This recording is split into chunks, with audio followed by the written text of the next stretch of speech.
Olá, meu nome é Ana Elisa Ribeiro, eu sou uma das coordenadoras deste GT, de Livre Edição de Suas Tecnologias, o GT6, e a minha apresentação diz respeito às tecnologias do livro. Esse é um assunto ao qual eu tenho me dedicado há um tempo, então meu título aqui, livro Definir na Diversidade e uma Proposta de Mirada, que é uma tentativa de pensar a maneira como estamos pensando as tecnologias do livro.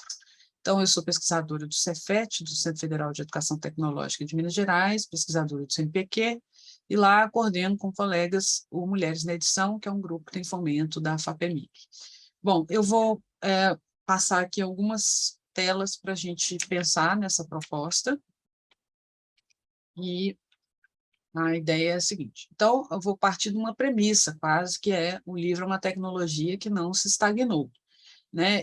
Tem um jeito de pensar que faz parecer que livro, né, geralmente é a primeira coisa que a gente pensa. Né? Livro é aquele objeto impresso com um determinado formato, né? Ele tem uma determinada compleição, e nós associamos isso a uma coisa que pode ter se estagnado e que vem sofrendo a concorrência de outras coisas, que não são, né? Enfim, tratar isso como uma concorrência. Então, ele é um elemento importante das práticas sociais, isso é absolutamente visível, né, na nossa preocupação com esse objeto, na maneira como ele é entranhado socialmente, como tecnologia, ele é entranhado, inclusive, porque é uma tecnologia que eu vou chamar assim, uma tecnologia generosa, dentro de um livro, no sentido do formato dele, cabem muitas coisas, né?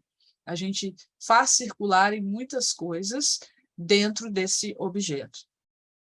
Bom, a gente acaba falando, ou participando, ou ouvindo essa discussão concorrente, né, da morte iminente dele, versus uma vida, eu até brinquei aqui com o Eterna, né, ele ter uma vida longa, ele é um objeto longevo, com essa tecnologia impressa ele já é, né? A gente não tem tanta certeza em relação às tecnologias digitais, porque estamos, vamos dizer assim, no início de uma história disso, mas é essa discussão da morte iminente dele como objeto impresso ou a vida eterna. Essa é a brincadeira aí, porque essa vida eterna geralmente vem também carregada de afeto, né? Geralmente essas discussões tocam no afeto relativo a esse objeto impresso.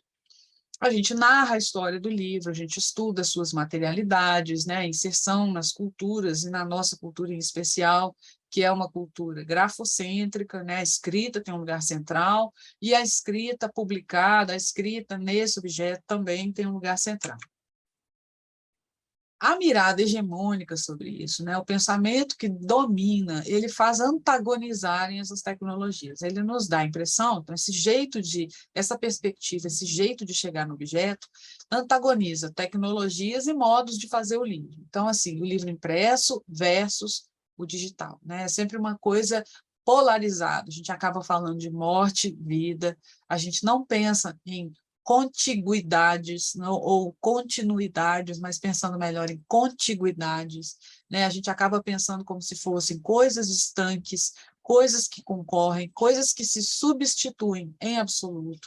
A gente acaba falando de papel, pixel, né? De impresso, digital, como se fossem antípodas, assim, e na verdade estão super misturados, inclusive nos seus modos de fazer, né? Isso deixa a gente num beco sem saída, porque a gente não consegue resolver uma série de coisas. Mas o que eu estou propondo, ao contrário, né, da ideia de que o livro está à beira da morte, né, a gente quer propor que ele se metamorfoseia, justamente porque ele tem vida e vigor, ele está muito vivo, ele está muito vigoroso, e aí ele consegue se fazer em versões. A gente costuma dizer, inclusive, né, nas nossas conversas, nas nossas práticas sociais, a versão impressa, né, a versão digital. A gente transforma isso em possibilidades, né, em acessos diferentes. Eu até troquei ali a ideia de metamorfosear por uma outra, porque ele não abandona suas formas anteriores necessariamente, né? Ele se transforma e mantém uma conciliação com formas anteriores. Então, pode ter uma palavra melhor para isso, uma coisa que faz parte aí da reflexão. Então, na verdade, a ideia é não que ele vá morrer, ele está muito vivo, né, ao fazer isso, a se transformar dessa maneira. Então, o estudo dos discursos, a gente acaba trabalhando muito em pesquisas documentais, estudando os discursos e as concepções correntes sobre o livro. Correntes quer dizer coisas que estão aí, podem ser coisas antigas, inclusive, mas elas circulam, essas concepções estão aí, a gente as percebe, né, inclusive nas pesquisas, e a gente propõe, então, abandonar essa mirada antagonizante. Ali tem outra brincadeira importante, que é, ao mesmo tempo que ela faz parecer que as coisas antagonizam, né, um está contra o outro, um concorre com o outro, um vai substituir o outro, ela também é agonizante porque ela põe o livro à beira da morte, né? Então, essa mirada, abandonar essa mirada, simplificadora, inclusive, né, e lançar, até como base epistemológica, né, pensar o jeito de pensar, como eu vou olhar isso, olhar o livro como objeto mutante, esperto de esperto, né, diverso. E aí a noção de bibliodiversidade também precisava ter agregar mais uma coisa, né, a natureza tecnológica, que a gente não pode deixar de pensar hoje. No meu entender, a gente não consegue ignorar a existência de outras versões, possibilidades de livro. Porque a ideia de bibliodiversidade, ela vem aí há uns 20 anos, alguma coisa por aí, não vou me deter nela, mas tem discussões sobre sua origem, né? Discussões sobre quem inventou, tem a coisa da biodiversidade, que teria sido inspiração para essa ideia, mas ela se funda muito na preocupação com publicações, catálogos, editoras que publicassem com cuidado editorial, com conteúdos que não são só o mainstream, né? Manter a diversidade importante para as ideias, assim como para a natureza, né? Então, tem uma dimensão de conteúdos, né? De curadorias, uma dimensão estética, uma dimensão de independência no sentido do capital, do comércio, até do político. Tem que ter todas as ideias circulando, tem que ter essa diversidade no sentido de manutenção da vida, até da vida das ideias, do pensamento, para não ficar tudo igual, tudo a mesma coisa, monopolizado ou oligopolizado. Isso tem a ver com mudanças econômicas, com mudanças que vêm lá da virada do século XX para o XXI.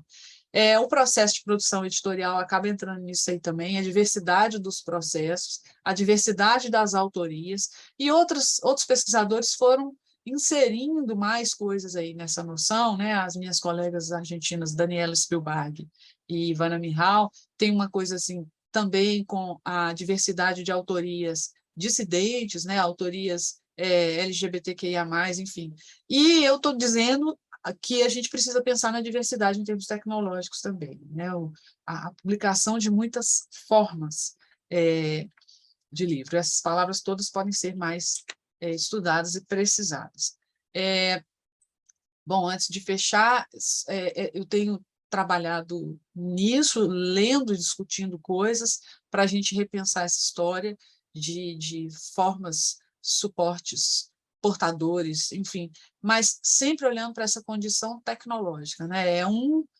A perspectiva que eu tenho entrado para discutir esse nível de diversidade porque ele acarreta mudanças também nas práticas sociais. As pessoas decidem as formas de acessar esses materiais, eles vão encostar lá na discussão do acesso aberto, na discussão da cultura digital, na discussão dos direitos autorais, eles vão ter mil ramificações, né, quando a gente pensa no livro como tecnologia, uma tecnologia, como eu disse, generosa, porque dentro dele a gente tem muitas, muitas possibilidades.